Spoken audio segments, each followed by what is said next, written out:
Hello, everybody. Welcome to Fireside Chats. AR Farina. Hello.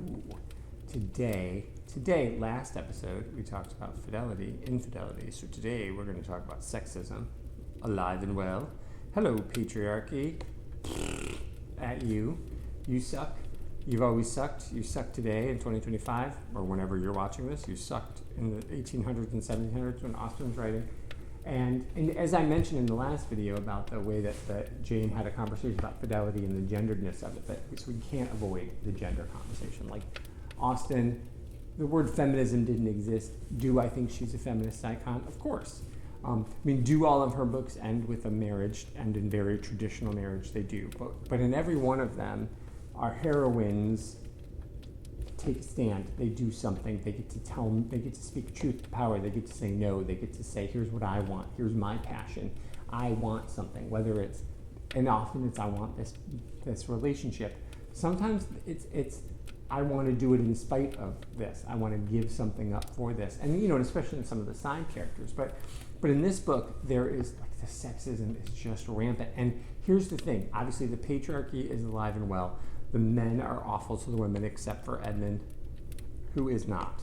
But Henry Crawford is just awful. He treats women poorly. He sees them as objects, even his own sister, and it's super gross. Obviously, we know how Tommy is. Tom Jr. is. We know that is just what's happening, right? He's just out there sowing his oats, and that's just like great. And even Edmund, who, he doesn't really know how he feels about Fanny, but he's easily, swayed by Mary Crawford, and she uses her sexuality in a really strong way, and I think in that way she's really a powerful character. And she's, of course, there's a commentary on her using her sex as a weapon, as it were, to quote the great Pat Benatar. But she definitely has something that she wants, and she's going for it, and maybe we see her a bit as a villain because she goes about it as the wrong way.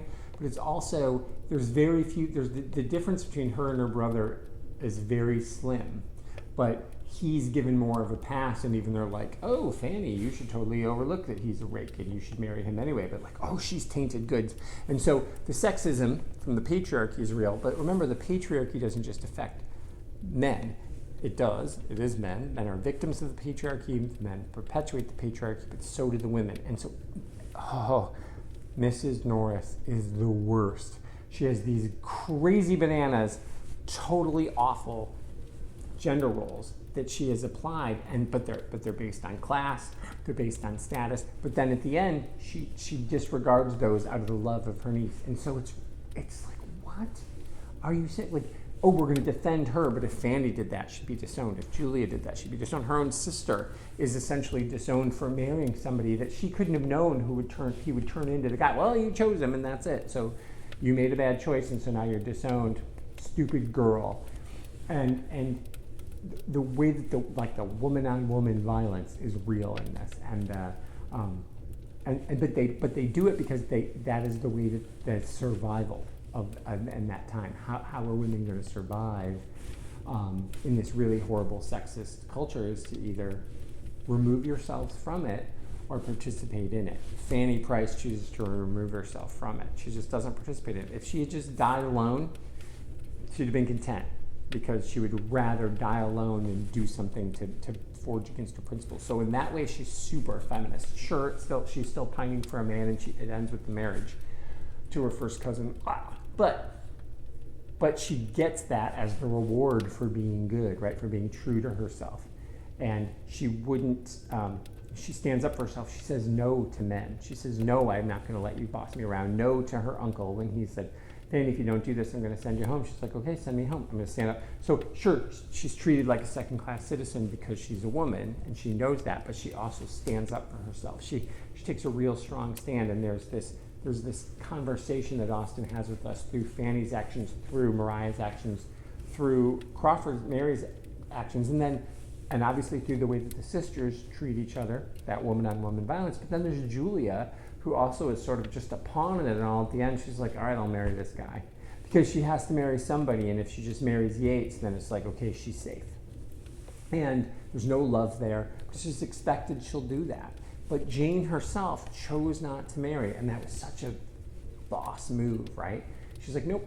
And knowing that her brothers would have to take care of her, knowing her father would have to take care of her, she still made that choice. So, but her saying, like, this is the society. If you just pay me well to write and leave me alone, I don't need my brother to take care of me. So the sexism is there. So she writes this right in, these really complicated characters. And we see Julia sort of almost forgotten about at the end, but like it's really like weird that she marries Yates at the end. But Jane is saying this is what we do to women. We force them into marriages because they don't have worth on their own.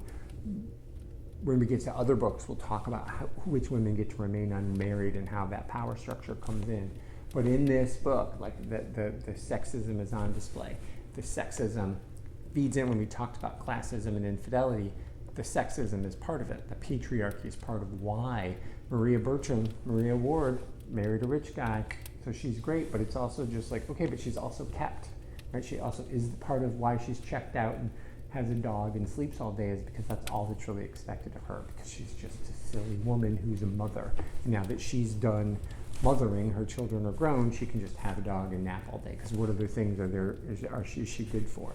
And that's gross and sad and awful, but that is on display because patriarchy is real. So sexism on display, but Jane's life was full of it. And here we are in 2025. It's unfortunately still alive and well. So love to hear your thoughts on that. And I will see you next time. Bye.